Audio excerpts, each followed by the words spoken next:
Hello. You can call me Grim. Welcome to the darkness. Now, grab your cookies as we sink into another episode of Grim and Ghostly. Today, we will be starting off with the darkness, kind of a core principle of what we're going to be talking about here on Grim and Ghostly. We're going to be talking about the darkness and also what brings us to the darkness. What is it that entices some of us to search out the darkness or dark subject matter and makes it so exciting or interesting to us? Others not so much, but I'm assuming if you're here, you're one of the ones that's kind of curious. Maybe you really enjoy it, or maybe it's just a curiosity. Either way, you're welcome. So, to start, how about we talk about the darkness itself? From when we were children, we were raised to be apprehensive of the darkness. In the darkness can lurk all types of creatures. People can get lost. There's a creature waiting to pounce from the days of our hunter and gatherers. There were beasts to be aware of, something that could snag you in the night. In the darkness, things that were once familiar can become unfamiliar. We take the room that you're standing in, sitting in. You know every nook and cranny of it. You can see those clear as day in the daylight. But you turn off the lights, and now there's darkness, there's deep voids. And I'm not talking about black cats. No, I'm talking about endless expanses, shadows where any type of creature could come from. Even the familiar has become unfamiliar. A shirt on the back of a chair now takes on the image of, is that something else? That's partially our mind trying to create something familiar out of the unfamiliar. We try to make something that we know out of something that's abstract. And there's all types of stimuli that can produce those types of responses in the darkness. Like that shirt. It looks like a blob, but your mind wants to make that into something that you know. So therefore it becomes something that could be more scary. It could be a threat, something that you need to be aware of. Our imagination can run wild at these points. For some of us more than others. Sometimes it's creating just another figure. Sometimes we can decipher, that's just a shirt on the back of a chair.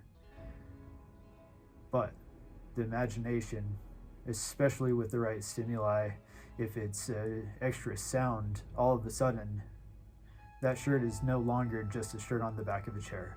It is something else. Like I was saying, these are symptoms of our upbringing. We needed to be aware of these for our survival. But now, the mind still desperately searches for that familiarity. When do most of these encounters happen? It tends to be at night. It tends to be in dimly lit spaces, where our minds can start to run free. So, is it the mind playing tricks, or is it something else? Is it the product of our upbringing, trying to keep us safe? We're aware of any shadow, any change that isn't familiar. Or is it the night? Or is it the night and the dimly lit spaces, the edge of the day and night? Is it that these are lowering the veil between something else? Or is it that these creatures that exist amongst us now have shadows to hide behind? They have the veil of darkness in order to keep them safe, or to hide and be ready to watch, lurk, even pounce sometimes.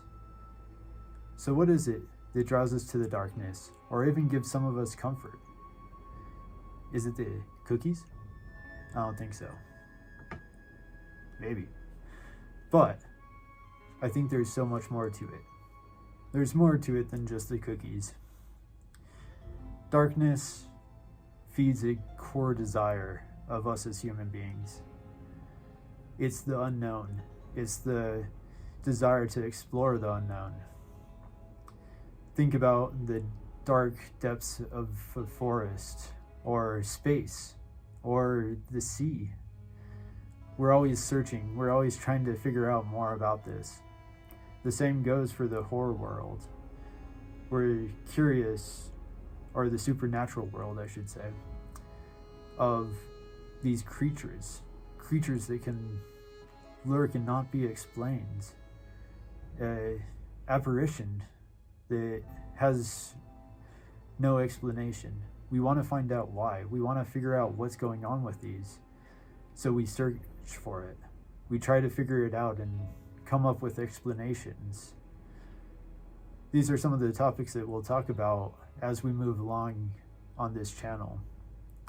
But for right now, I'm going to touch on just a few of the basics so that we have a basis to stand on. The exploration is a core principle in the darkness and what drives us to it. Like I was saying, is that base human desire to discover. But there's more to it. In some cases. In other cases, it's just to explore, and that's an excitement. It pushes the limits. It's something that we like to do. Some of us seek it through riding a bike down a mountain, jumping off a building with a parachute. Some of us chase it in different ways. We try to push the limits of the human body. We try to go to new places that haven't been discovered.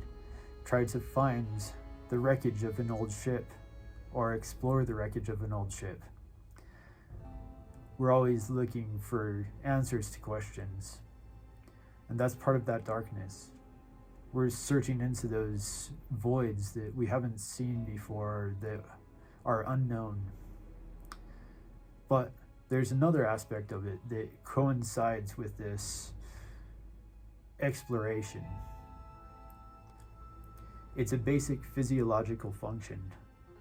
In times of stress, our body produces adrenaline.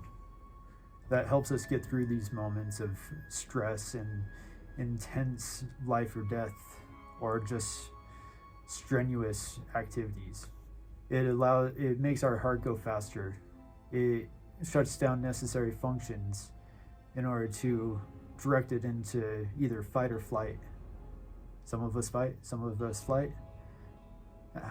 Some can be better than others, depends on the situation, obviously. But it's a necessary function. But part of what makes it such a desirable effect is afterwards you're hit with that dopamine. And that's what gives you that sense of, I just survived something. I survived this encounter, and now the euphoria hits. The euphoria hits, and you're able to walk away feeling good, or at least your body is trying to cope for that stress. So some of us become addicted to that, or at least enjoy that sensation, so we search it out. And we can get that through horror movies, we can get that through a scary house, and these are safe versions of the same thing. You aren't going to die in a horror house, a haunted house, or anything like that. Maybe you could, but typically speaking, you are not. You aren't going to die from a scary movie.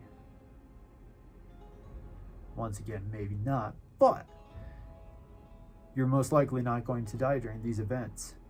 But it still triggers that fight or flight. It still triggers that dopamine hit. So we search it out. We search for what type of horror scares us, gives us that rush. That's what leads us to do it in our real lives as well, where we hear a noise, and should we go after it? Maybe not. Maybe it's a better idea to flight, but That curiosity of the unknown drives us to go search it out. That adrenaline starts to spike, and for some of us, we must move towards that sound. Because what is it? We must know. They all circle around the same principles. It's all around the survival. It's all around the cores that we've been instilled with through our lives, starting as children, starting since before we were born, in the human nature. But it continues to grow and expand, even as it is based on these cores. There's much more to be looked into in the subject matter of the darkness, kind of what makes us tick when it comes to the darkness and chasing these thrills. Try not to get too rambly in this first episode. Don't forget to like, subscribe, ring that bell so you know the next time that we're on here.